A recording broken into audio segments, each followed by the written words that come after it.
নজর কাটাবার আর একটা খুব দুর্দান্ত উপায় দিচ্ছি, যেটা তোমরা ইজিলি বাড়িতে ইউজ করতে পারবে। তার জন্য হাতে নিতে হবে একটু নুন, 3টে লবঙ্গ, 3টে গোলমরিচ, একটু কপুর এক টুকরো নিতে পারো, আর নেবে 3টে শুকনো লঙ্কা। 5টা জিনিস নেবে, বাঁ হাতে নেবে, নিয়ে অ্যান্টি ক্লকওয়াইজ মাথার ওপর দিয়ে ঘোরাবে 7বার ঘোরাবার পরে এটাকে তোমরা পুড়িয়ে দেবে উইথ দ্য ইন্টেনশন যত নেগেটিভিটি, নজর, টোনা টোটকা যাই আছে, যেটাই ব্লকেজ হচ্ছে, যার জন্য আমার কাজ আটকে আছে, সমস্ত কিছু পুড়ে গেছে, ছাই হয়ে গেছে। এই ছাইটাকে বাড়ি থেকে বাইরে দূরে ফেলে দাও।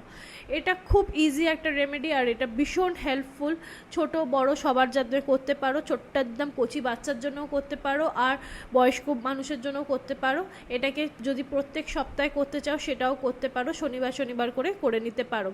মাথায় থাকে ক্লিনজিং করার, এগুলোকে নজর কাটানোর পরে কিন্তু প্রোটেকশন নেওয়াটা খুব দরকার। স্পিরিচুয়াল প্রোটেকশনের জন্য spiritual protection oil, perfume, candle বা স্পিরিচুয়াল